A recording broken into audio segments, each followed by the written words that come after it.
Sejam bem-vindos ao segundo episódio do podcast Vozes que nos unem. Hoje encontramos-nos com Berta Maria Correia Tavares Teixeira, mais conhecida por Berta Tavares, tem 46 anos e é natural do Peso da Régua. Foi aos 38 anos que ficou conhecida pela convocação para arbitrar a final da Taça de Portugal de Futebol Feminino em 2013. 2 anos mais tarde, a mesma fez história, tornando-se na primeira mulher a arbitrar a final da Taça de Futebol de Vila Real masculino. Berta é uma grande inspiração para muitas mulheres no mundo do futebol, um desporto considerado para muitos, para homens, e hoje temos a sorte de podermos conversar com a mesma, pois hoje somos não uma, mas duas mulheres a entrevistar a Berta em homenagem ao Dia da Mulher. Como se diz, não há duas sem três. Então, Berta, a minha pesquisa está correta? Mais ou menos está correta, sim, mas eu antes desses feitos todos, em 2004 fui a primeira árbitra portuguesa a receber as insígnias da FIFA, ou seja, Portugal até então não tinha qualquer árbitra feminina nos quadros da UEFA e da FIFA que atuassem em competições internacionais, e eu fui a primeira mulher a receber as insígnias da FIFA e a poder fazer esses jogos a nível internacional. Ok, muito bem. De resto está tudo completo. Como se descreve? É assim, eu sou uma mulher muito simples, sou uma pessoa muito simples, sou humilde, sou muito lutadora, sou forte psicologicamente, sou uma pessoa persistente, considero uma pessoa com um coração enorme, para quem me souber conquistar, para quem me souber levar, é verdade. Sou cordial, sou amiga, sou leal e acima de tudo sou uma pessoa sem medo de ir à luta, sem medo de conquistar, sem medo de ir em frente, mesmo ainda que os obstáculos que possam surgir sejam de difícil acesso ou de transpor, mas sinto que sou uma pessoa que também tem sorte, sinto-me uma pessoa com muita sorte e fé, que a sorte e a fé, na minha opinião, andam lado a lado. E sou uma pessoa que luta pelos seus objetivos e que tenta alcançar aquilo que quer. Muito bem. É muito admirável. E o que é que a levou a ser árbitra? Na altura foi o interesse ao futebol? Não, eu desde os meus 6 anos que pratico desporto. Eu desde os 6 anos que praticava atletismo de competição, até os meus 16, 17 anos, que foi quando tirei o curso de arbitragem e que decidi ser árbitra. Inicialmente era um curso para currículo desportivo, porque na altura, na UTAD, que era a universidade mais próxima, onde eu poderia ingressar na área de desporto, solicitava currículo desportivo, ou seja, quantos mais currículo desportivo em diversas áreas do desporto tivéssemos, mais facilmente seria o acesso à universidade. Pronto, como sou árbitra de futebol, fui também de voleibol, basquetebol, que fui tirando os cursos para currículo desportivo. A vertente prática do curso de arbitragem, que os outros cursos não tinham, era uma vertente prática onde tinha obrigatoriamente que fazer jogos, que atuar para o curso terminar o curso, tinha que atuar. Comecei, inicialmente fomos 4 árbitras daqui da Distrital que tiramos o curso e que depois começamos a atuar. Fomos nomeadas, mal terminamos o curso, fomos nomeadas logo para atuar em jogos da Distrital. E lá fomos nós, todas contentes, a fazer um jogo da Distrital, éramos todas mais ou menos com as mesmas personalidades, fortes e empreendedoras, e gostávamos do desporto, e lá fomos nós para o nosso primeiro jogo, que inicialmente fizemos equipa em conjunto, um trio feminino, e pronto, e fomos atuando, fomos começando. Uns anos mais tarde houve a possibilidade de prestarmos provas para acesso à Federação Portuguesa de Futebol, num quadro inicialmente que não era quadro, eram meia dúzia de mulheres que se juntavam aos fins de semana para fazer jogos para a Federação. E pronto, não havia quadro, até durante muitos anos éramos árbitros da Federação, mas não havia um quadro definido, não havia como há no masculino, não é? Como sempre houve no masculino, no feminino não existia. Pronto, depois as coisas começaram a mudar, começaram a ver que havia cada vez mais mulheres a querer ser árbitras, a querer praticar a arbitragem, digamos assim, o desporto da arbitragem, e então e as mentalidades de quem iniciava os mandatos como presidentes dos conselhos de arbitragem, não é? Também dependia muito de quem estava à frente, quem mandava. Então começou a surgir a oportunidade de criar um quadro, de nos dar as condições e as oportunidades que os homens tinham.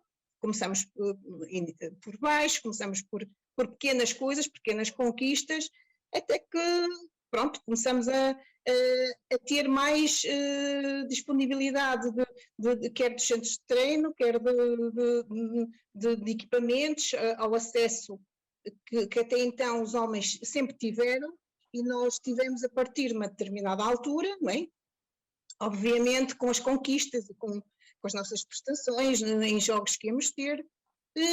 Em 2004 foi o ano em que Portugal decidiu propor, o quadro já estava mais ou menos estabilizado, decidiu propor árbitras femininas aos quadros da FIFA, de acesso, aos quadros da UEFA, de acesso internacional. Pronto, eu nesse ano fui a primeira classificada do quadro nacional e pronto, e como consequência disso subi a internacional e pronto, e depois continuei por aí fora em imensos jogos internacionais e foi assim um bocadinho o início da arbitragem, que fui ganhando gosto, e obviamente que a vertente financeira também, a determinada altura, também teve um certo peso, mas era apitar, era chegar ao fim de semana e receber a nomeação, olha, vou apitar. Pronto, é o bichinho, como se costuma dizer. Quanto a essa escolha de decidir ser árbitra e ter gosto e ser uma das primeiras até a nível internacional, da parte da sua família e dos seus amigos mais próximos, sempre teve o apoio, sempre foi acompanhada, ou sempre sentiu quase como uma discriminação por ser mulher e por ser algo novo? Da minha família eu sempre tive um grande apoio, especialmente do meu pai e do meu irmão, que também foi árbitro. Sempre tive, o meu pai sempre me acompanhou, sempre me aconselhou, notei sempre que sempre teve um orgulho em ter uma filha árbitra, e nunca colocou qualquer obstáculo, até porque eu já desde os meus 6 anos praticava outro tipo de desporto, portanto era mais embora que este fosse com uma dimensão muito maior do que era o atletismo. Pronto, mas a minha família sempre me apoiou, sempre tive um grande apoio da minha família e amigos também, não é? Embora que é sempre difícil uma jovem que habitualmente aos fins de semana sai com os amigos, e o facto de ao fim de semana, em vez de sair com os amigos, ir fazer jogos para os campos do futebol, não se poder deitar tarde no dia anterior porque teria um jogo outro dia de manhã, outro dia à tarde, e houve sempre assim um bocadinho dos amigos de dizerem, então não vens, não sais. E foi preciso muita persistência e muita ser forte psicologicamente para nesses momentos também não abandonar, não deixar, porque é fácil ser influenciável, não é? E ser influenciável no sentido de até os meus amigos vão sair e eu não vou, a arbitragem fica para amanhã ou deixo andar, não é? E pronto, foi necessário uma força de vontade muito grande para para continuar. Ou seja, no geral, num mundo maioritariamente masculino, enfrentou alguns desafios enquanto árbitro, ou seja, quando alguém lhe perguntava o que é que você fazia e você dizia que era árbitra, levavam-na a sério? Pronto, a arbitragem não é a minha profissão ou não foi a minha profissão. Eu sou técnica profissional de reinserção social, trabalho na vigilância eletrónica e pronto, sempre conciliei o meu trabalho, portanto o meu trabalho nunca foi ser árbitra, nunca, mesmo em jovem, o meu trabalho nunca foi dedicado a ser árbitra, portanto ainda era a dobrar o trabalho porque tinha o meu trabalho profissional e tinha o meu hobby, digamos assim, que era a arbitragem. Vários foram os desafios que se calhar a maior parte dos jovens hoje em dia têm outras condições, mas na altura teriam desistido. O facto de irmos às 6 da manhã para um campo de futebol, onde às vezes chegávamos ao campo e não estava ninguém, ou estava a chover torrencialmente, ou não havia condições nos balneários, ou estava a nevar, ou ouvíamos nomes, nem sempre as coisas corriam como queríamos, não é? É normal e isso acontece ainda hoje, mas não é de todo o que me levou a não desistir, mas o facto de ser uma coisa diferente, de ser inovadora e de querer promover a mudança e isso foi no sentido de pronto, mas houve muitos obstáculos, como há 26 anos, agora é fácil ver as mulheres no desporto, mas há 26 anos atrás não era fácil. Eu lembro-me de algumas situações, cheguei ao campo de futebol e estavam a cobrar o bilhete na entrada e nós éramos as árbitras. Entretanto, eu identifiquei-me como sendo a árbitra de jogo e o senhor teve esta expressão: mulheres, há 26 anos, não é? Eu disse sim, porque há algum problema? Ai, não, minha senhora, por favor, entre. Pronto, assim, houve muitos obstáculos, houve jogos que correram bem, outros menos bem, mas isso fazia parte da atividade, fazia parte, e nem sempre aquilo que nós achávamos que fazíamos e que estávamos bem, que estava correto, era o que às vezes transparecia, não é? Porque há pessoas que vão para os campos de futebol a falar só por falar, não é? Só por... Mas pronto, assim, mas vários foram os obstáculos, agora não posso precisar assim muitos, mas houve sempre um bocadinho de obstáculos. Mas e ao longo dos patamares que fui subindo, distrital foi o desafio maior, não é? No início, estamos a começar, estamos a aprender também, não é? Porque ninguém nasce ensinado e a prática leva a aprendermos, e depois cada patamar que ia subindo notava uma ligeira diferença nos obstáculos, ou seja, a distrital havia um maior obstáculo porque era distrital, era a nível distrital, era de uma região e uma região transmontana. Há 26 anos atrás, uma mulher no campo era impossível, não é? Ou pelo menos as pessoas pensavam que era impossível. Depois, a nível nacional, foram sendo derrubadas algumas barreiras e pronto, e também o facto que nos dá, mediante os níveis que ia subindo, progredindo na carreira da arbitragem, notava uma maior responsabilidade, mas também eu estaria mais madura, estaria mais apta e com uma maior experiência que poderia gerir as situações que iam surgindo e com os patamares, assim, nível nacional. Depois começamos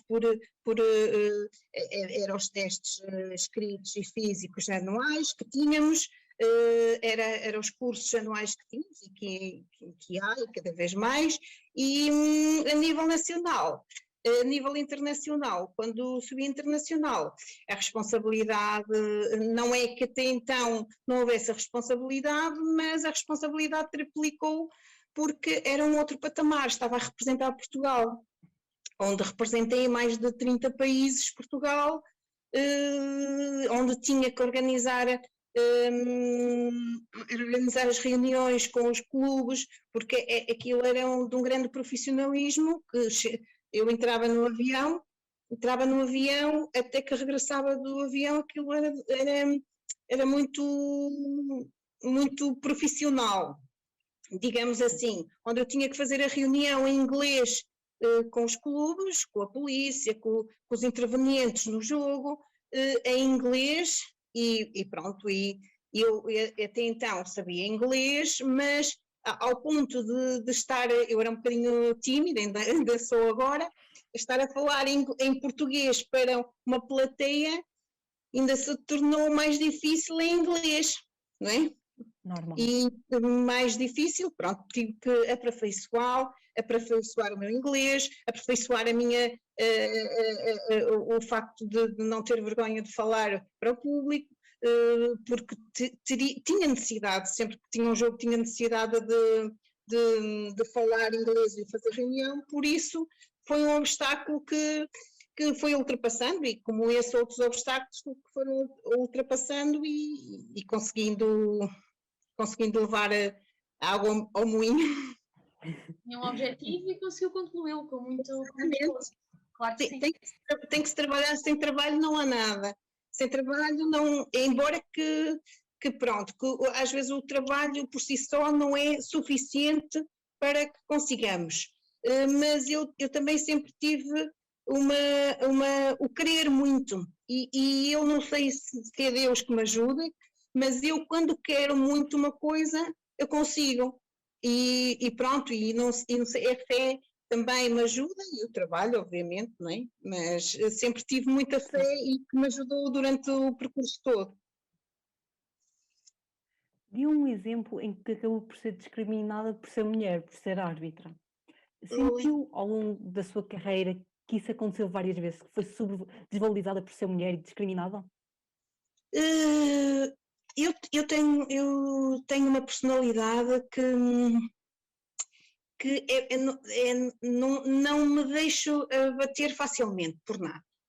E pronto, mas sim, houve várias situações que durante a minha carreira que me senti discriminada, desvalorizada, e embora que eu acho que destes dois conceitos estão interligados, e no meu caso estão interligados, mas senti-me mais às vezes desvalorizada do que propriamente discriminada, mas tive uma situação que se calhar, de discriminação, que se calhar valeu por mil e uma outra situação de desvalorização. O meu maior obstáculo na arbitragem foi quando fui mãe.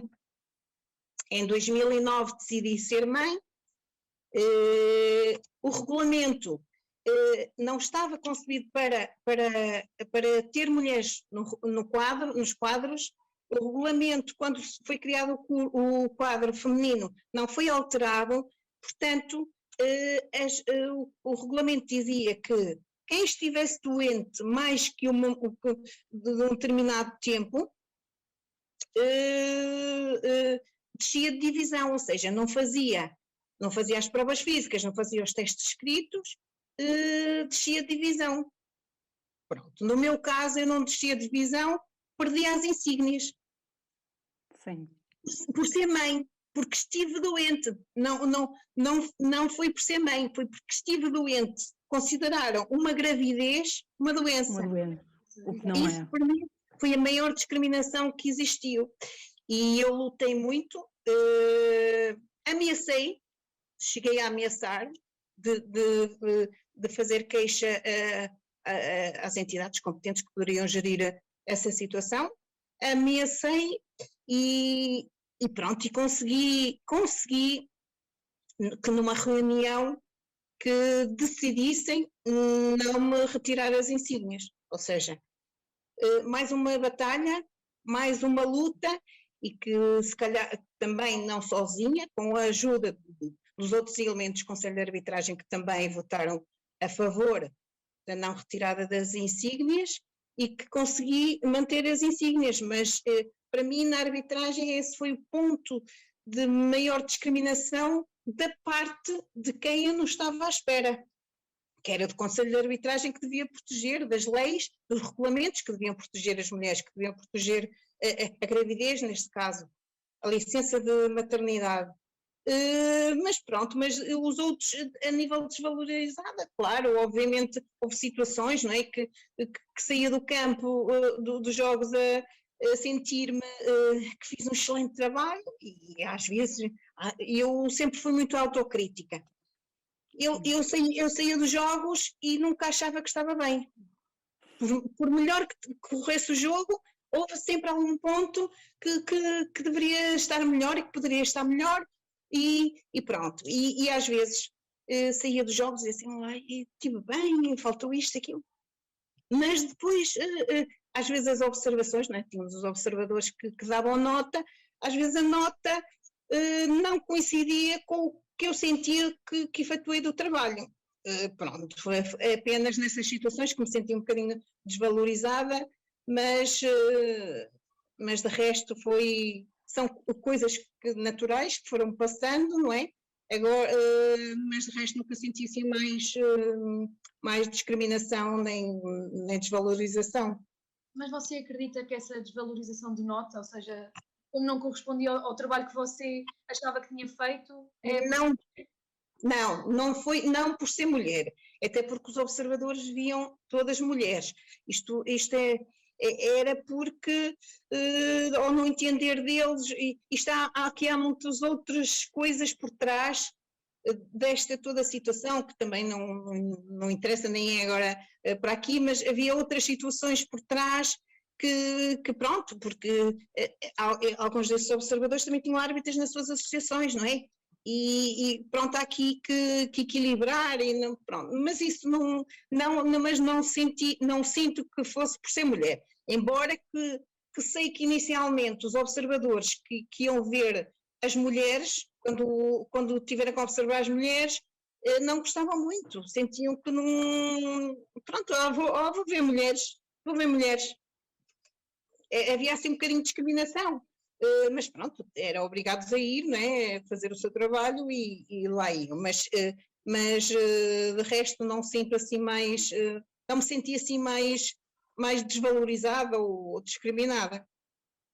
Ou seja, por outras palavras, o que é que ainda há para conquistar? Assim, quanto à arbitragem ao futebol, há uma diferença abismal de há 25 anos esta parte. Ou seja, progrediu imenso e tem desenvolvido imenso, para isso também contribuiu, se calhar, nós árbitras que iniciamos o quadro a nível nacional e o facto de haver mentalidades dentro dos conselhos de arbitragem que também queiram essa evolução e que proponham e que façam leis e que consigam atingir objetivos, porque há sempre objetivos limitados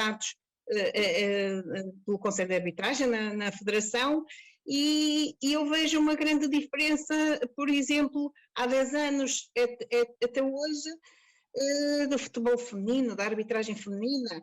A arbitragem feminina hoje em dia é quase profissional, não diria profissional, mas semi-profissional, porque já requer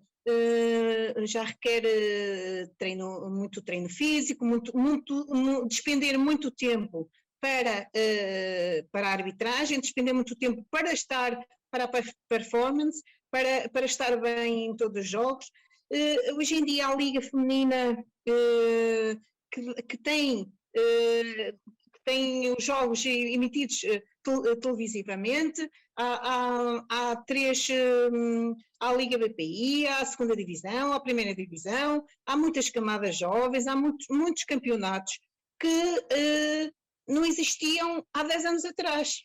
Há 10 anos atrás, até hoje, foi o maior, a maior desenvolvimento na arbitragem no futebol feminino que eu me apercebi e que vi e que foi exponencial, foi tipo de um momento para o outro.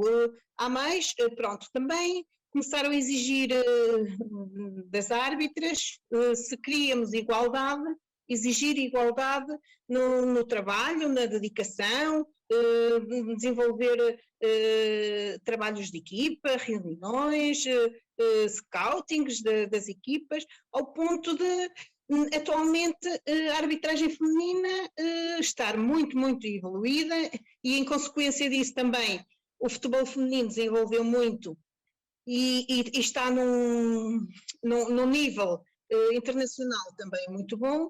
Isto tudo em lado a lado, a arbitragem e o futebol desenvolvendo e leva obviamente o nível de desporto e de posicionamento a nível internacional. Agora, eu estou a falar a nível da arbitragem, agora a nível de desporto em si, no geral, há ainda muita coisa a fazer. O atletismo, que há uns anos, por exemplo,